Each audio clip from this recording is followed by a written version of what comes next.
Hello, salam alaikum mes amis, j'espère que vous allez bien. Moi ça va. Donc là aujourd'hui je vous propose de réaliser des boulettes de pommes de terre avec des blancs de poulet. Donc sans plus tarder, allons-y pour la liste des ingrédients. C'est par ici, suivez-moi. Donc pour cette réalisation, il va vous falloir des pommes de terre, de blanc de poulet, poivron, de la farine, du sésame, des oignons, du persil frais, de la ciboulette, du bouillon de poule ou de bœuf, du curcuma, des œufs, une boule de mozzarella, du sel et bien évidemment du piment pour ceux qui aiment ça. Donc sans plus tarder, suivez-moi pour la suite. Donc moi j'ai fait bouillir en fait mes pommes de terre dans une grande quantité d'eau. Une fois que ça a été cuit, je les ai laissés au réfrigérateur refroidir complètement pour avoir cette texture là plus ferme. Parce que si les pommes de terre sont cuites et que vous les travaillez chaud, vous allez, pour faire des boulettes après, vous allez avoir du mal. Donc laissez-les tranquilles, laissez-les vraiment refroidir. Donc là après vous les écrasez à l'aide d'un appareil ou avec vos doigts. Hein. Donc là je les ai bien écrasés en purée, réduits en purée du coup. C'est important de les laisser complètement refroidir. Là maintenant je vais ajouter tous les ingrédients en fait. Donc les blancs de poulet que j'ai coupés en gros dés. Parce que j'ai envie d'avoir vraiment les morceaux apparents dans mes boulettes. Là j'ajoute la ciboulette.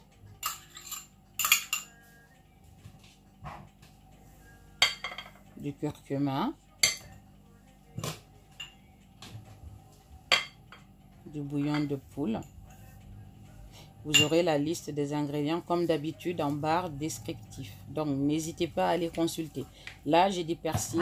J'aurais très bien pu les émincer, mais je les ai écrasés, enfin je les ai réduits grossièrement avec mes doigts. Parce que j'ai envie de sentir aussi de la mâche en fait. Au moment de la dégustation ou de la découpe, j'ai envie de voir les morceaux de blanc de dinde. J'ai envie de voir les persils à travers tous les légumes. Donc pour cela, ça ne sert à rien de les mouliner. Donc là, j'ai ajouté du poivron, des oignons. Et j'ajoute également la mozzarella que j'ai découpée en petits dés. Là, comme c'est difficile à mélanger, parce que là, du coup, le bol est un peu plus... n'est pas très grand par rapport à la quantité que je choisis. Donc, ce que je vais faire, c'est de le vider dans un autre plat plus grand afin que je puisse mélanger tranquillement. Voilà, là, je viens de prendre un bol beaucoup plus grand. Et j'ai pris aussi un ustensile plus adéquat. Afin que vraiment tous les ingrédients puissent être vraiment incorporés comme ça se doit. Et là, je casse 2 œufs que j'incorpore à cette pâte, à cette farce plutôt. Ensuite, je mélange le tout pour bien incorporer les œufs, les autres ingrédients.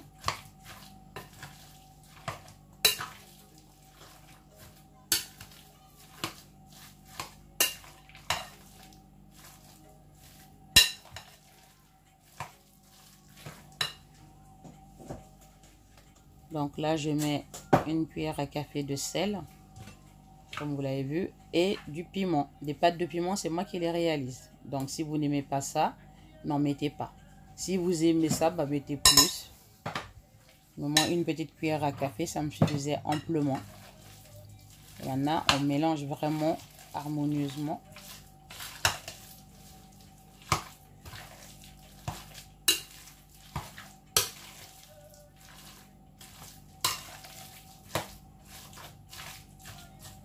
Là, vous voyez, je mélange vraiment bien. Et là, maintenant, je vais ajouter mes sésames que j'ai fait griller au four pendant une dizaine de minutes. Je ne l'ai pas mis au début parce que j'avais pas envie que ça soit vraiment humide. Bon, maintenant, vous voyez, ma farce, elle est vraiment bien homogène. Je fais des boulettes à la dimension que vous voulez. Hein. Si vous voulez faire des boulettes beaucoup plus grosses ou beaucoup plus petites, c'est comme vous le voulez. Ça n'a pas d'importance. Donc là, mes boulettes sont faites. Ce que je vais faire, c'est de le congeler. Je vais mettre ça au congélateur pour que la manipulation soit plus facile après. Donc, je mets au congélateur pendant 3-4 heures. Il faut que ça soit vraiment congelé. Donc là, je mets une casserole sur le feu. Je mets l'huile pour la friture en fait de mes boulettes. Parce que là, en l'occurrence, ils sont congelés. Hein. Je les ai laissés vraiment toute la journée dans le congélateur et le résultat était vraiment bien. Donc là, vous voyez, ils sont vraiment bien congelés, durs. Là, je vais pouvoir mieux les manipuler. Voilà. Et maintenant, dans un autre bol, je mets les 2 autres œufs restants. Parce qu'il en fallait 4 au total. Donc, je mets 2 dans un bol. C'est pour pouvoir rouler en fait les boulettes dans les œufs que je suis en train de réaliser.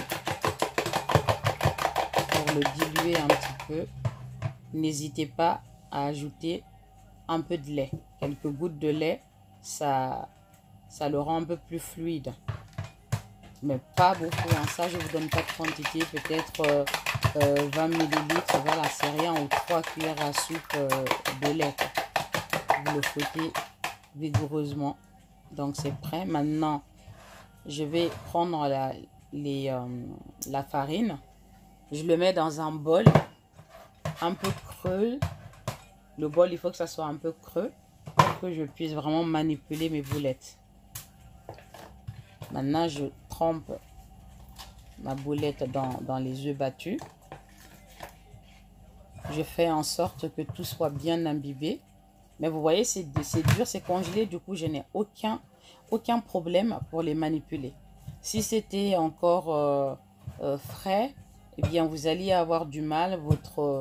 Vos boulettes allaient se déformer. Vous voyez, là, je peux aller comme je veux. C'est complètement congelé. Et du coup, je peux mieux le travailler. À savoir le rouler dans les œufs et dans la farine par la suite. Donc voilà.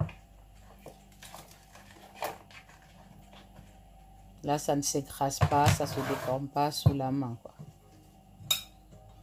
Donc j'ai vu qu'avec une cuillère, c'était plus pratique finalement. C'était astucieuse de faire avec la cuillère. Ça évite de se salir les mains. Et surtout pour le côté pratique. Voilà.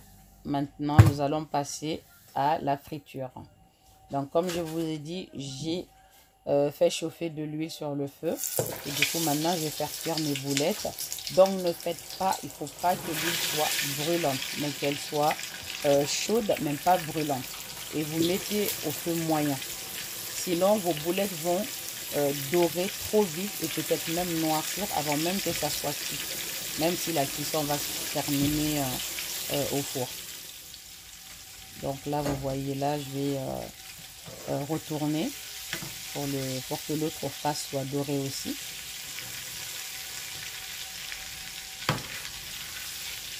Là, je le tourne. Regardez cette belle couleur.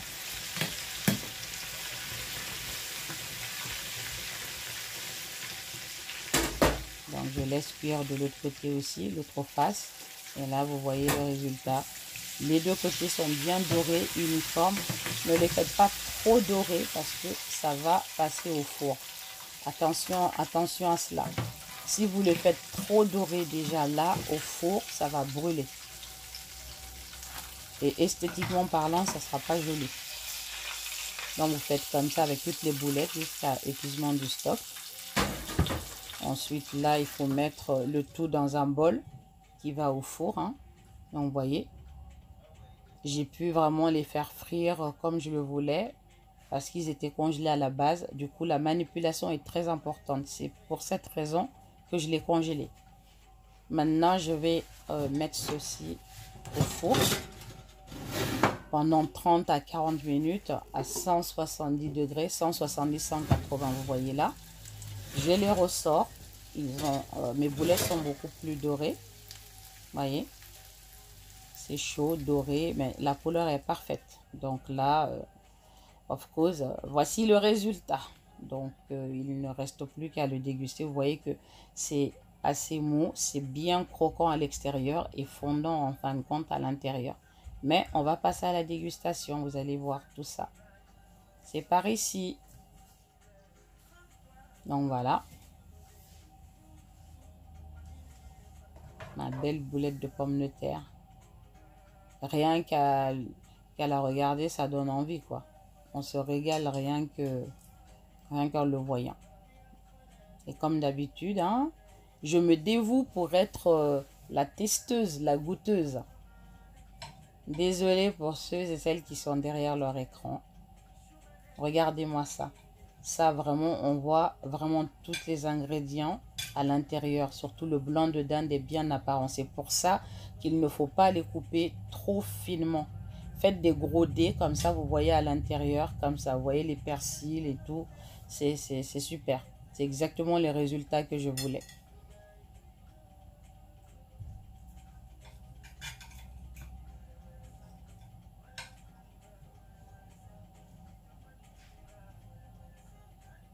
Voilà. Donc là.